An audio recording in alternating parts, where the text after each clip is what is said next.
Bismillahirrahmanirrahim. Assalamu alaikum.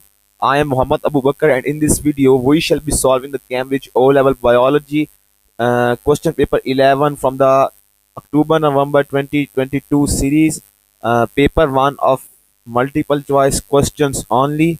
So let's start our video. Question number 1. The diagram shows cells from a plant leaf. So, which structure contains a high concentration of magnesium? So, this is a plant leaf, and these are the cells shown. So, we know that in the chlorophyll of the chloroplast, there is a greater quantity of magnesium present. Remember that. So, in these four options, D is incorrect. In C, as if I zoom here, in In C, we can see that he symbolizes the cytoplasm, which is also incorrect. Similarly, A is incorrect. B shows the chloroplast, the chlorophyll, which contains a higher quantity of magnesium and a high concentration of it. So B would be the best choice. B is the right answer. Question number 2. What are the functions of the xylem vessels? So I will start with translocation. Xylem vessels do not transport sugar. So C and D would be definitely be incorrect. Supporting leaf shape is a function of the xylem vessels. And strengthening roots and stems, this is an automatic function of the xylem vessels. So B is the right answer. Question number 3. The diagram shows a typical plant cell which has been in a concentrated salt solution for 10 minutes. Which numbered structures are partially permeable? Now this plant cell has been placed in a concentrated salt solution, so there would definitely be exchange of water, exchange of ions, exchange of salts. So through which membranes, through which partially permeable membranes does this happen? So the one is the cell wall. It can never happen through the cell wall. Cell wall is not partially permeable. 2 symbolizes the cell membrane, and I know that cell membrane is partially permeable. And the 3 is the cytoplasm, so there is not any concept of permeability. So only 2 is correct. That means D is the right option. Question number 4. Which row applies to active transport? So movement occurs from a region of higher concentration to a region of lower concentration. No, it is the converse of this. So movement occurs from a region of lower concentration to high concentration. Yes. And then an example is ion uptake by root hairs. Yes, most of the ions like nitrate ions are absorbed by active transport. So ideally C is the right option. And an example is water uptake by root hairs. No. So that means C is the right option. Question number 5. Which statements are correct? Enzymes are proteins and function as catalysts. Yes, enzymes are globular proteins and they do function as biological catalysts. Yes, this is true. Enzymes are changed by the reaction they catalyze. No, enzymes are never changed by the reaction they catalyze. The lock and key hypothesis, uh, the lock and key hypothesis explains the way that enzymes function. Yes, this is true. The lock and key model elaborates the methodology that an enzyme adopts during its function. So only 1 and 3 are true. Enzymes are never changed by the reaction. So 2 is incorrect. C is the right option. Question number 6. The diagram shows the effect of temperature on the rate of an enzyme control reaction. So what is the explanation for the part of the graph labeled X?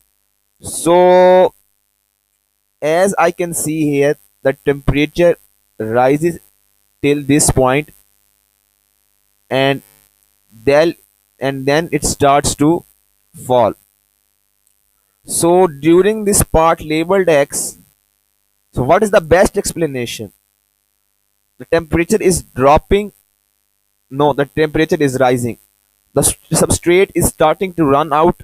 We cannot conclude this from this given graph. The enzyme is becoming denatured. Yes, this is true. Similarly, uh, we cannot also conclude that if the enzyme has started to run out or will start to run out. So similarly, B and D are incorrect. The enzyme is becoming denatured because suppose this is 45 degrees C, this is 37 degrees C, the normal body temperature at which the enzymes function best, and after this temperature the enzymes start to become denatured. So that is true. That means C is the right option here. Question number 7. A small mountain lake has aquatic plants growing under the water on the lake bed. Shortly after heavy rainfall, the mud on the lake becomes stirred up and the water level rises. Why does this cause the rate of photosynthesis of these plants to fall? So what is happening here, that suppose this is a lake and there's a mountain here, and this mountain, uh, the sand from this mountain starts to spread on the top of this lake, and the water level rises. The mud on the lake becomes stirred up and the water level rises here. So all these blues show the mud here. So why will the rate of photosynthesis fall? There is not any increase in carbon dioxide, first of all. Similarly, there has not been any mentioned increase of extra dissolved nitrates. So B is also incorrect. Yes, lower light intensity can be true. Lower oxygen concentration, water level rises. So that also means that lower oxygen concentration has nothing to do with the rate of photosynthesis, because photosynthesis evolves CO2. It emits oxygen. It doesn't require oxygen. So the only left option which makes the best sense, lower light intensity, is true because plants are here. Now the mud on the lake becomes stirred up and the water level rises. This mud on the top of this water will not allow the light to pass through and reach the plants, so the plants would fail to carry out photosynthesis. So C would be the right option. Question number 8. Some plants have large leaves and are growing well, but the leaves are turning yellow. Which factor is likely to be causing this problem? Leaves are turning yellow. Most of you might not know that it is mainly due to the lack of magnesium in the soil, and yes, you are right. A lack of magnesium in the soil means that the chlorophyll will not develop properly, so the leaves will start to wilt and the color of the leaves will start to turn yellow. So A is true. A lack of water in the soil, no. Not enough sunlight, no. Too much nitrate in the soil, no. This is again not related with the leaves turning yellow. So A is true. Question number 9. Simple general knowledge.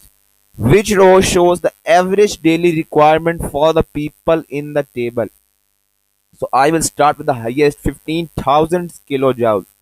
So I have a teenage girl, I have a male manual laborer, I have a pregnant woman, and I have a 6-year-old child. So the male manual laborer will definitely require the most energy consumption per day. So after him, at 10,500 kilojoule, I had go with mm, I had go with the woman who is pregnant now, because now she is responsible for also feeding her uh, baby. So the pregnant woman will have the second most amount of energy needed. After that, so I know B is true now. After that, a teenage girl is she is now growing. She is now growing. Her body is growing. She needs excessive energy so that her body grows properly. So yes, a teenage girl will require the 9,000 kilojoule at least. the least amount of energy will be required by a 6-year-old child. So that means B is the right option. Question number 10. The diagram shows an experiment. So after 30 minutes, so this is an experiment. This is the water, this is the lipase and cooking oil, the partially permeable membrane is a beaker. After 30 minutes, tests were carried out on the contents of the membrane bag and on the water in the beaker. Which row shows the results of the tests? Which row shows the results of the tests? So now this diagram shows an experiment. So there is lipase, a protein, and cooking oil in it, and it is partially permeable. So most of the most of the oil, which is made up of fatty acids, fatty acids and glycerol, will pass through in the water, will go in the water, whereas this protein lipase will not pass through because there are not much fine structures, there are not much fine holes in the partially permeable membrane. So the protein will get stuck, whereas fatty acids and glycerol will pass through into the water. Now the Buret test on the water in the beaker. So this will definitely be blue, whereas for proteins the Buret test is always purple. So on the membrane there would only be the presence of the there would be the presence of protein, which is lipase. That means B is true. Similarly, the pH of the water in the beaker will decrease. Why pH will decrease? Because now fatty acids are now being added to the water. Fatty acids are now being added to the water, which lower the pH of the water in the beaker. So that means B is the best choice. Question number 11. Which function is not carried out by the liver? Breakdown of alcohol. This is done by the liver. Conversion of glycogen to glucose. This is also done. Formation of urea is also done. And secretion of digestive enzymes is under the control of pancreas, not carried out by the liver. Secretion. Highlight the word secretion here. So that means D is the right option. Question number 12. Which statements about root hairs are correct? The cell membrane can allow the movement of water and ions into the cell. Yes, because it is a partially permeable membrane. The cell vacuole extends into the root hair. This is also true. Why? Because suppose this is a root hair and I have water here which contains high amount of salt. So there must be a vacuole here. There must be a vacuole here. Why? Because if there is not any vacuole present here, then none of the salts would pass from the beaker into the root here because there is not any concept of tonicity. So cell vacuole definitely has to extend into the root here so that the water and ions pass in or out. They are so yes, two is right. They are formed as an extension of the outer layer of root cells. Yes, they also these three statements all are true. So that means A is the that means A is the right option. Question number 13. A graph shows the transpiration rates of two plants during one day. Both plants were grown under the identical conditions, so the conditions remain the same. Which statement explains what the graph shows? Now, so I will do this by the method of elimination because it seems to be much easier. So plant X closes its stomata during the brightest part of the day. So this plant X closes its stomata during the brightest part of the day. So initially at the brightest part of the day, it does not close its stomata. It doesn't close its stomata. Its stomata is closed during the darkest part of the day. Its stomata closes during the darkest part of the day as we go to the 24th, or when there is not, suppose there is not any light intensity. So plant X closes its stomata during the darkest part of the day. Mind my writing, darkest part of the day. So A is incorrect. So now the plant Y. Plant Y closes its stomata during the brightest part of the day. Now for plant Y, this plant Y, the transpiration rate is highest at is the transpiration rate is highest at lowest light intensity, whereas it is lowest at this point. It is lowest at this point, which is the brightest part of the day, 12 o'clock. So Aunt Y closes its stomata during the brightest part of the day. Yes, this is true. The transpiration rate is greatest in the darkest part of the day, while it is the least for plant Y during the brightest part of the day. So that means plant Y closes its stomata during the brightest part of the day. This is true. So now plant X and Y close their stomata during the brightest part of the day. No, this is completely wrong statement. Plant Y has no stomata. If it has no stomata, then how the hell would transpiration occur? So B is the right option. Question number 14. Some people have a rare heart condition in which the lower left chamber of the heart has not properly developed and is much smaller than normal. The immediate result of this condition is to cause lower than normal blood flow to which blood vessel. So this is suppose heart. Uh, this is heart now.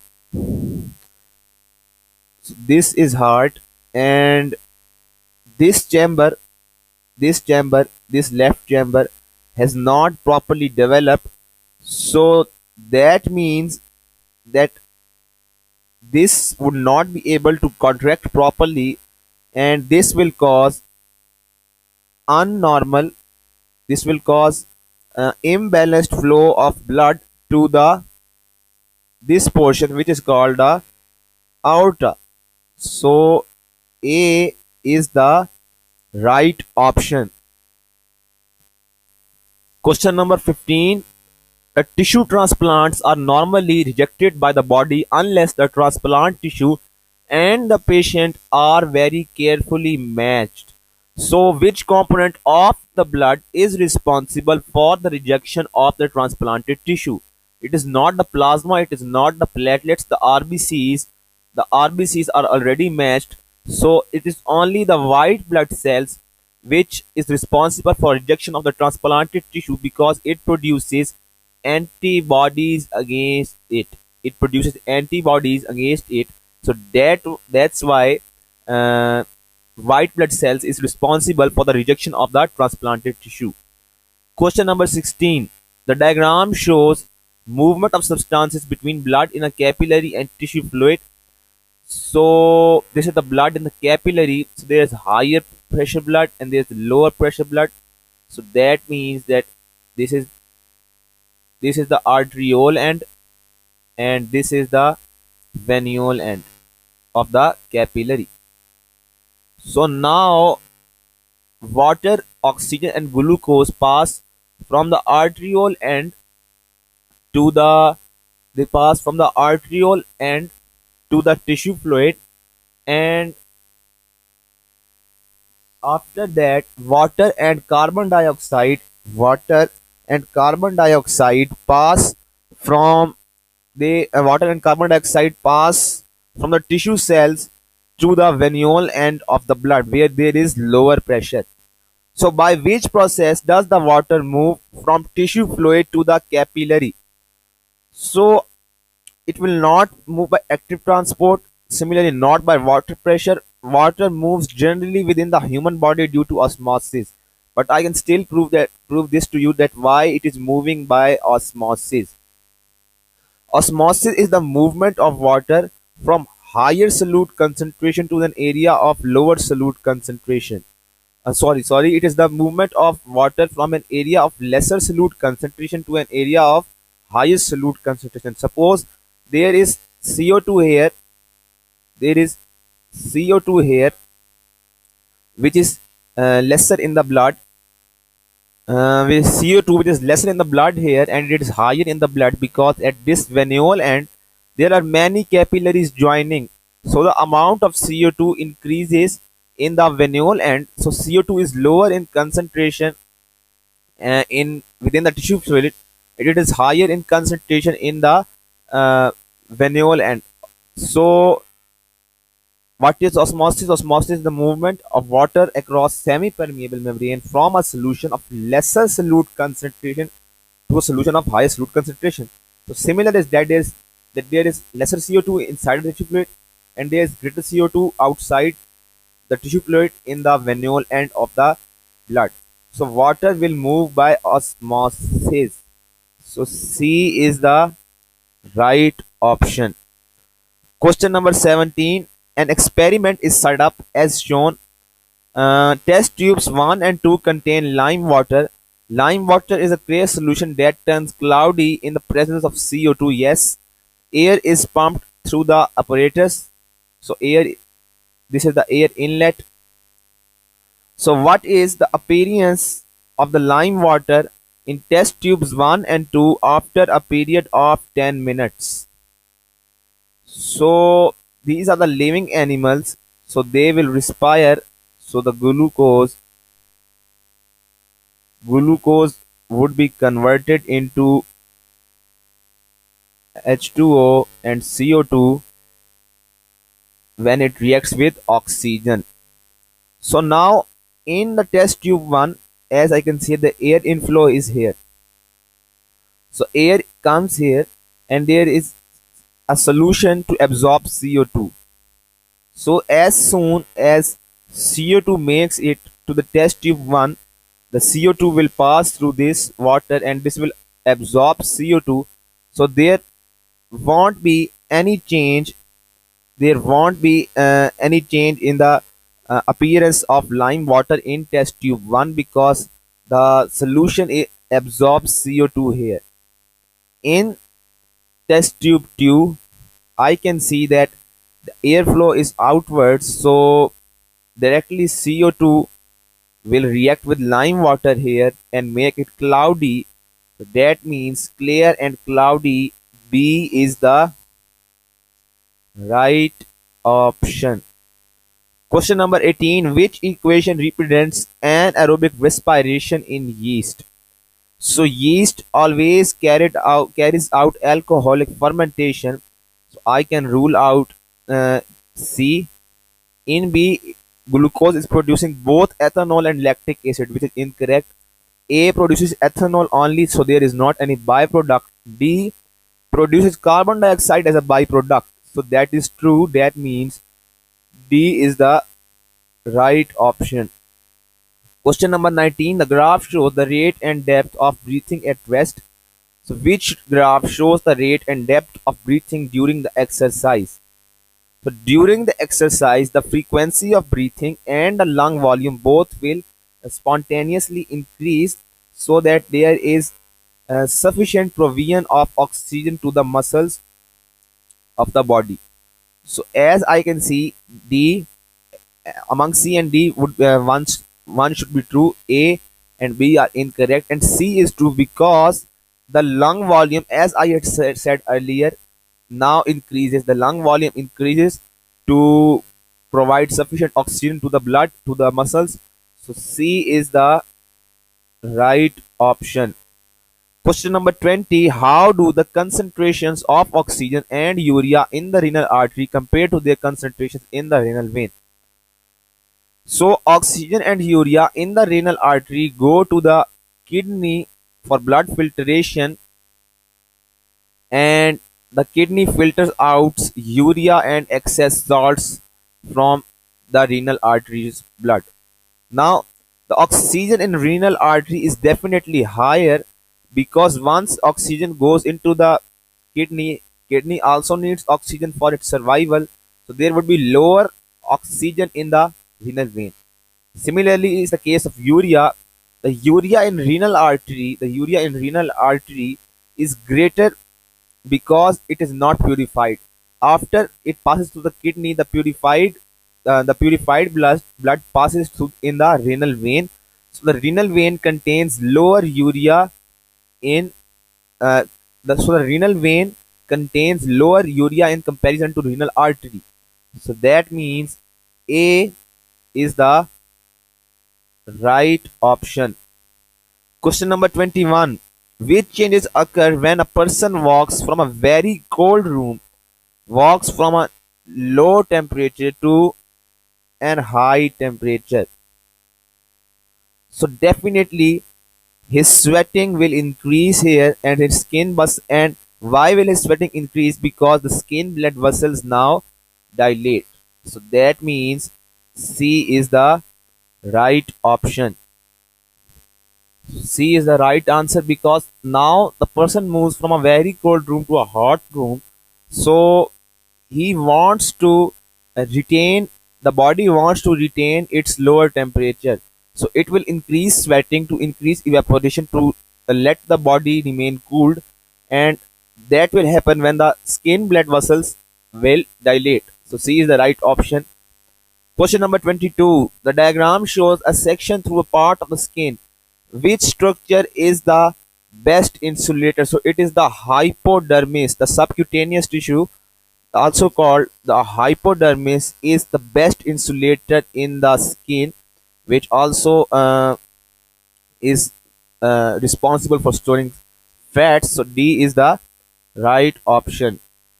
Question number 23. The graph shows changes in the shape of the lenses of a person's eye while watching a bird flying. At which point is the bird flying most rapidly towards the person? So simply the curvature the curvature is directly proportional to the curvature is indirectly proportional to distance. So if something lies very close to me, the curvature of my lens would be higher. Whereas if it is at a greater distance from me, then the curvature of my lens would be uh, lower. So at which point is the bird flying most rapidly towards the person is C, because during this point C, the curvature of the lens increases. So that's because the bird is flying most rapidly towards the person. So C is the right option. Question number 24. The diagram shows the nerve pathway in a reflex action when a person accidentally touches something hot. So which row correctly identifies sensory relay and a motor neuron? 3. This neuron is coming from the receptor.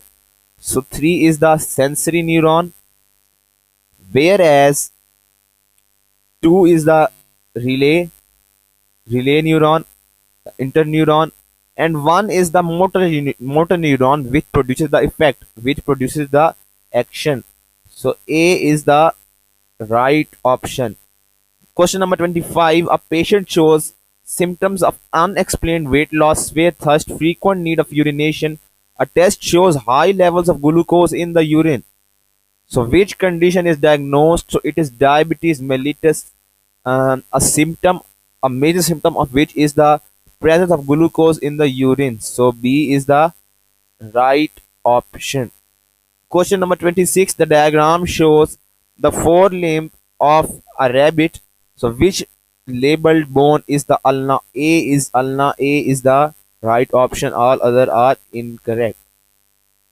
Question number 27. Which activity is most likely to cause lung disease? Excessive use of antibiotics? No, it may damage your kidneys. Excessive consumption of alcohol, it again may damage your liver and kidneys.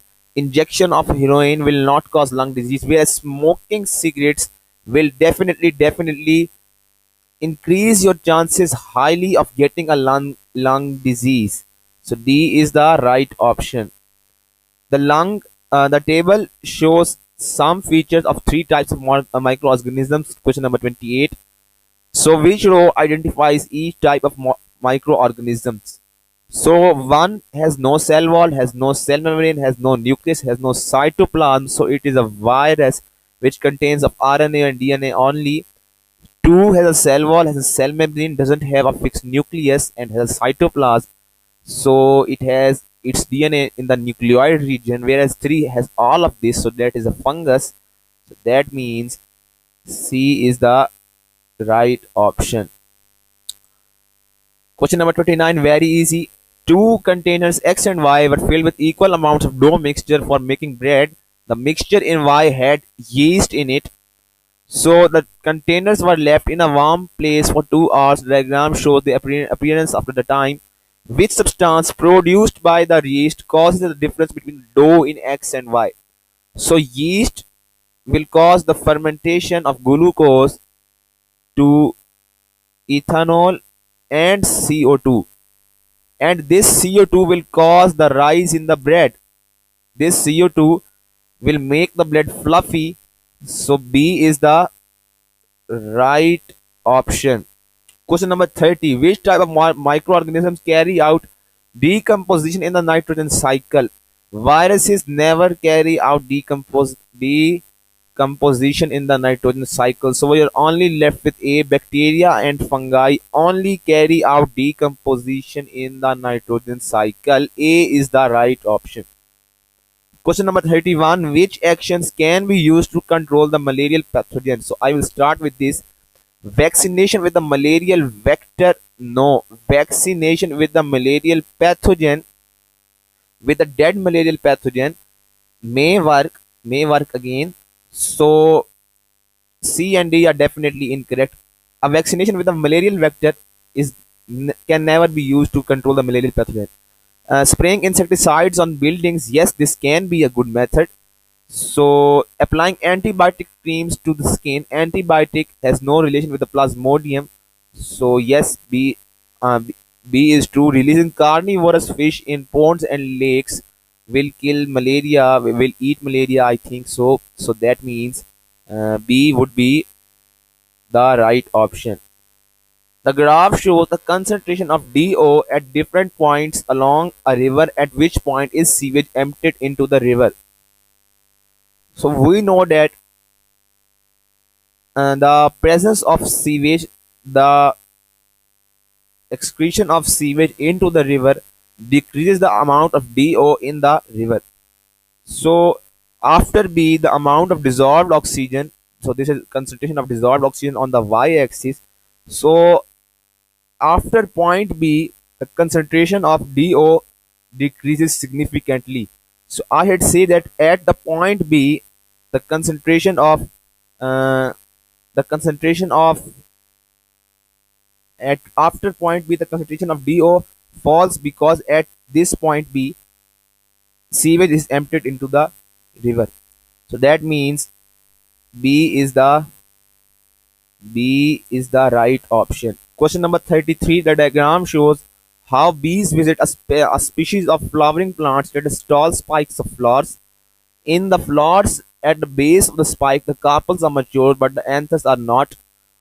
In the flowers at the top of the spike, the anthers are mature, but the carpels are not mature. So which statements are correct? Bees visit two flowers for successful pollination. This is completely true statement. This is definitely true because bees now act as a pollination agent, so they will have to visit two flowers. So there is successful transfer of pollen grains from one flower to another and pollination occurs. So one is true. Now if I look this diagram once again, at this top of the spike, the anthers are mature, carpels are not, bees collect the pollen. Carpels are mature, anthers are not, bees collect nectar and deposit pollen on the stigma, so fertilization occurs. The difference in maturing time for anthers and carpels ensures pollination between the flowers. Yes, this is true. Why this is true? Because once the pollinating agents like I suppose bees comes first to the anther, because it has now matured and it takes out its pollen grains, and then it carries out its pollen grains to the carpels which are mature, so the pollination occurs. So the difference in maturing time for anthers and carpels ensures pollination definitely. So 2 is also true. 2 is right. Seeds will develop first in the flowers at the top of the plant. This is not necessary. So only 1 and 2 are right. So that means B is the right option. Question number 34, very easy question. The diagram shows a section through a dicotyledonous seed. So which structure provides most of the nutrients needed for the seed to grow after germination? So if it is a dicotyledonous seed, if it is a dicotyledonous seed, then definitely cotyledon as shown in A, cotyledon as shown in A will provide the most nutrients needed for the seed to grow after germination. So A is the right option. Question number 35. Human gametes are different from each other. Which information about male gametes is correct? Size of male gametes is small than the ova. First thing is this. Numbers released at one time are in the millions. Movement, they can swim because they have a flexible body. So that means D is the right option. Question number 36. The diagram shows the menstrual cycle. The numbers refer to the number of days after the beginning of menstruation. So which label shows the point in the cycle when the implantation is most likely to occur? In the point B here, the concentration of estrogen rises. Concentration of estrogen rises after the 14th day. The ovulation occurs. So the egg is released, and if a sperm is uh, released during 14th and 21 day, during the third week, it will cross with the egg to give a zygote here. So the implantation occurs during D most likely. So D is the right option. Question number 37. A variety of snail has an inherited condition that affects the thickness of the shell. ST have thick shells. SN have thin shells. So that means SN is a dominant trait. SN and SN do not survive. Two heterozygous snails are mated. What is the probability that a surviving snail of the next generation is a heterozygote?